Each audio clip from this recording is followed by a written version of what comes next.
Welcome everybody to NBA 2K20, my team, or sorry, my league.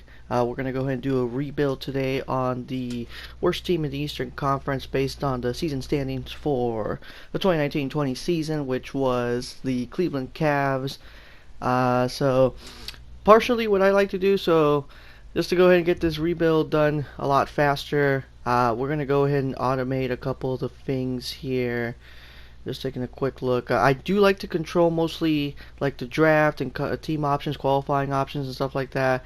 But basically here, the lineup automation, definitely want to make all this auto here, just so that way injury notifications, all that stuff that like say for example giving minutes to rookies, more minutes to vets at some points, or when they catch heat, anything like that, they could just take care of it and just make it very easy for us to move on and sim a couple years. So I think right now, first for sure, I want to put on the trade block Dante Exum. His contract is just not great. Deladova is also another one, especially since if Cleveland it really is like a bad team. I'm not saying they are. I just think they just maybe I don't think they're as bad as they were, basically, especially getting Andre Drummond. So that potentially could help us in our favor, especially since we're gonna have Drummond from the beginning of our season, and they want. So already we got our first trade offer. Trade offers is one thing I do like to keep active, I guess you can say. But one thing I like to do is I always like to, just to keep it as realistic as possible, I like to limit my trades to 3 per season. Just because at the end of the day, if you're doing a bunch of trades, then obviously you're going to be able to pull whatever rebuild the way you want it. But realistically, no team does more than an average of 3 to 4 trades a year. And even then, that's really high. But we'll just use that as our ballpark number. So far, I looks like we're doing okay, like just below 500, which in the East that could potentially mean being 8th or 9th, or right in the middle of the pack. Another thing I do like to do, it looks like we might already have let me just try one more. I do like to get two-way G League players, sign them to a two-way contract, just because, well, especially during the first couple of years. So this is something that works out really good. You can flip them for draft picks, potentially for late first rounds, or first rounds like in like 2 or 3 years from now, which ends up paying off as a nice investment. So right now we get a trade offer to get rid of Kevin Love, which I am really tempted to do so, because he's only going to start declining from here. But I do want to double check because Otto Porter is a small forward, so I want to make sure we have someone solid to kind of replace him. So right now we have Osman, so definitely we wouldn't keep Porter for too long. Drummond and Tristan are both centers, but we do have Larry Nance Jr. We do have him signed for 3 more years. So there we go. We accept the contract. So that means Nance will probably move to the starting lineup, and we have Tristan to kind of be that backup there. And we'll probably end up flipping, especially since we do have Kevin Porter Jr., which we do decline to trade for him because his potential is an A minus, which would be very beneficial for us. And obviously we're not going to trade Larry Nance. So we're probably going to put Arthur Porter or like on the trade block, or we're going to listen to any trade offers for him, see what we can get. We could flip him for a pick or two. Definitely not trading Drummond, and I probably won't touch Tristan this year. I think he's going to be a free agent anyway, so might as well just see how we do. A nice solid season. So we didn't get any trade offers for XM or Deladova. I tried splitting both of them, so that's another thing I would definitely recommend you guys can do, is definitely go to Trade Finder and see if you could split them. Basically, like if you're trying to do 2 players, do one at a time first, just to check the offers. Don't do anything, and then compare them by doing both. Unfortunately, the offers were just not that great for them separate. So I decided to take Kyle Anderson. I mean, he's still pretty young.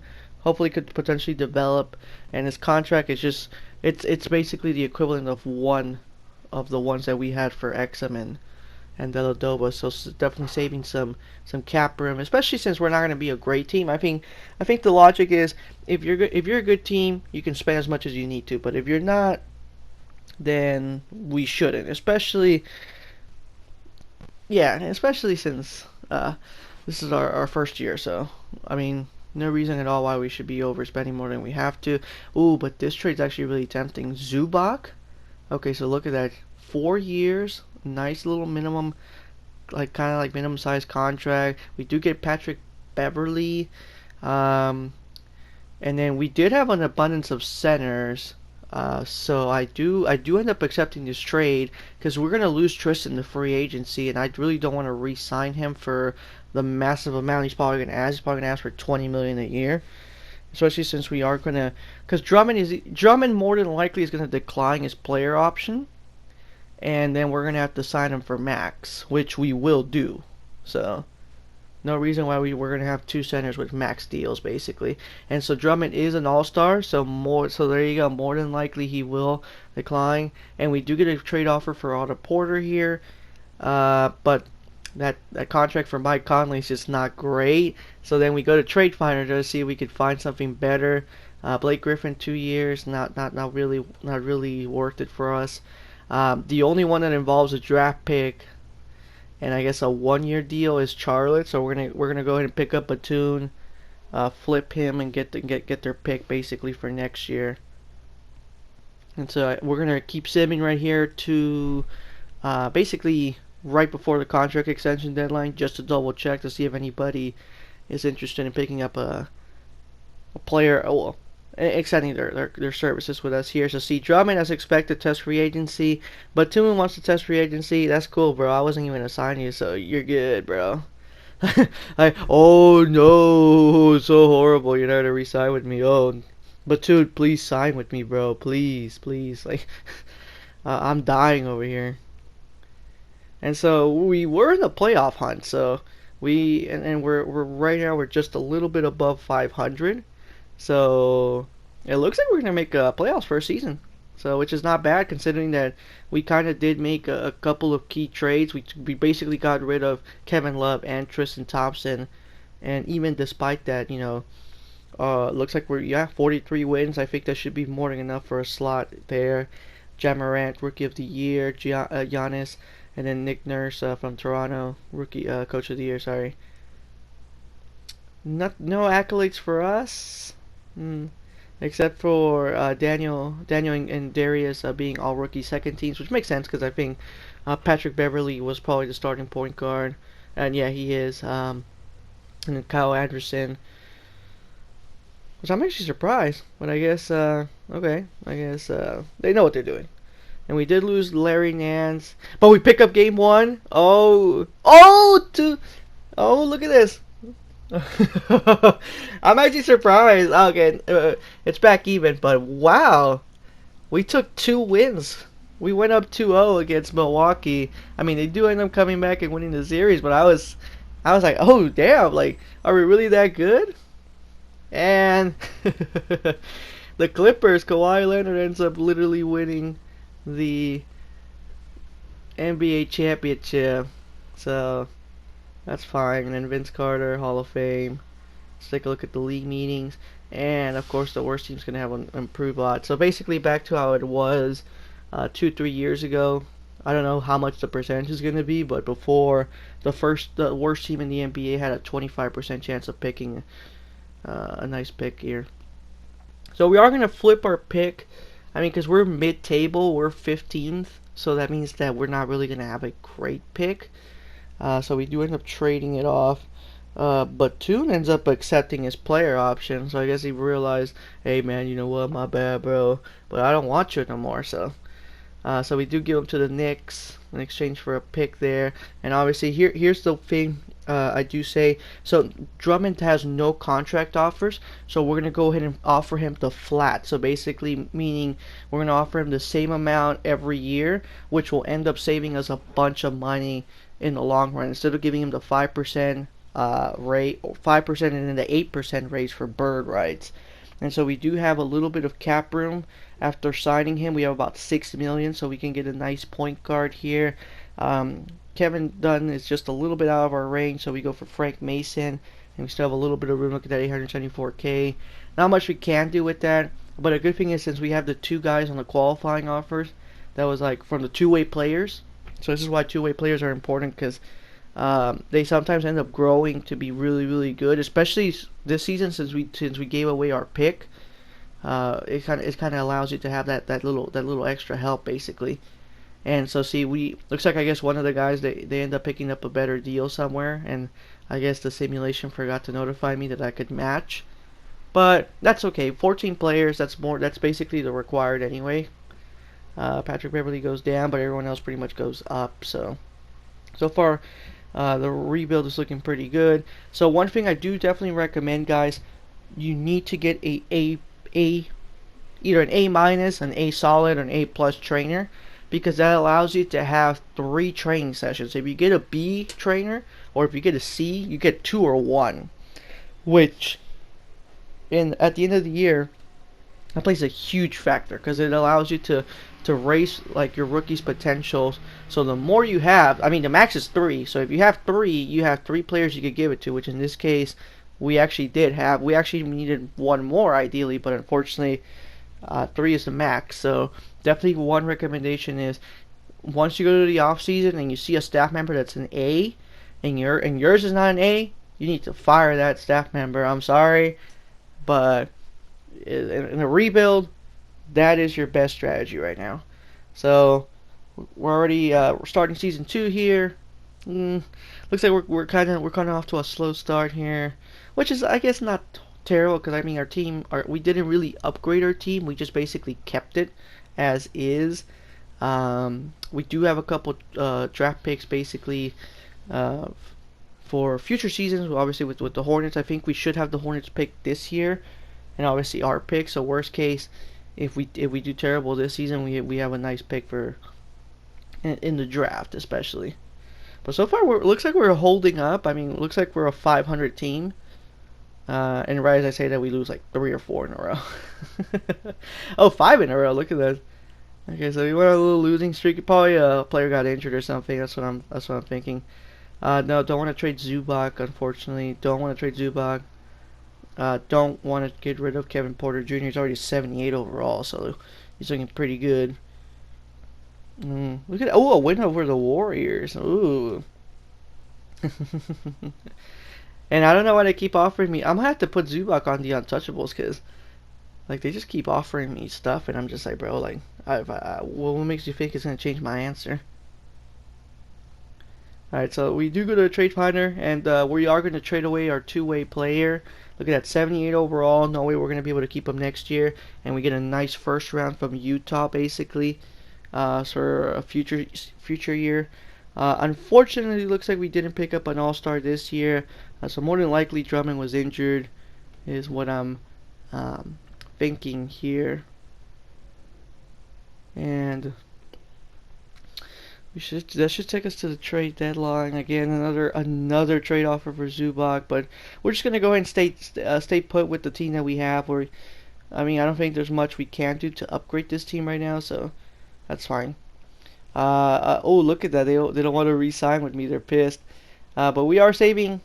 I mean, we're just over the cap, which means we're not hitting luxury tax. So meaning, the owner should be very, very happy with our performance, because that basically means there's no extra money he has to pay out of pocket to the league at all.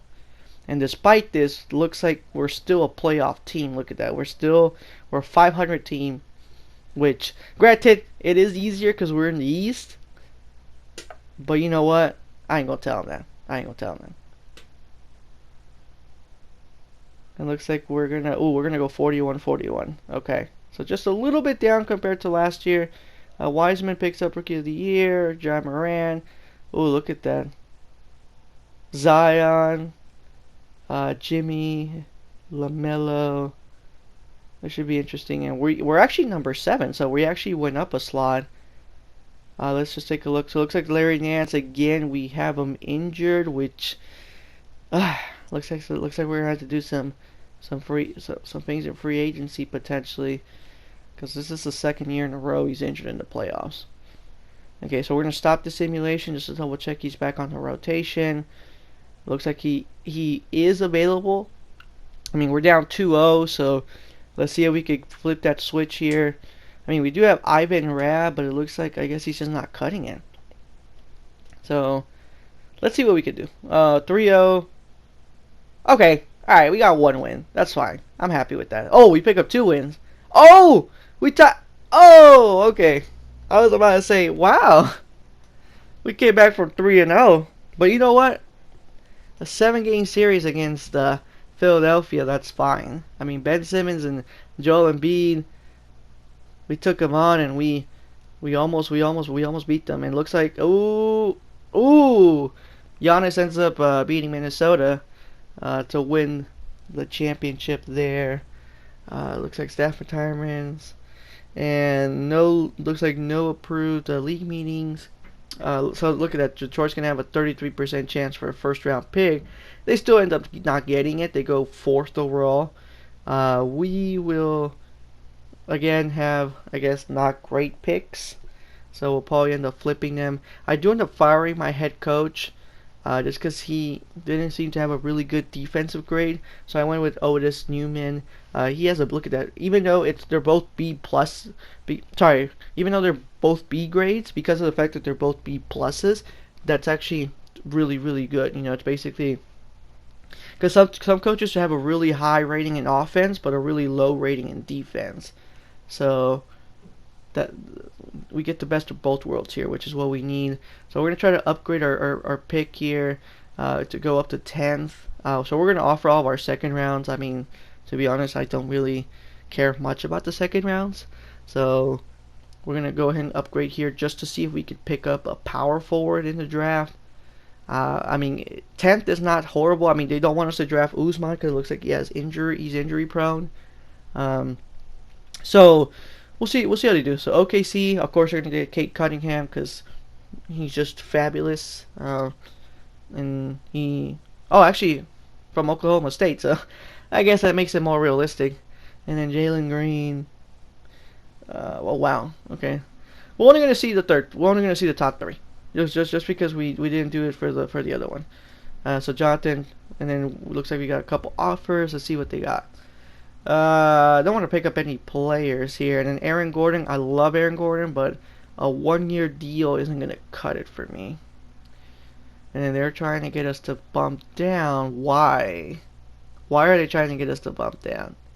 Let's take a look at the prospects really quick. Ooh, Evan Mobley, look at that. And Greg Brown. But look at the rating for Mobley.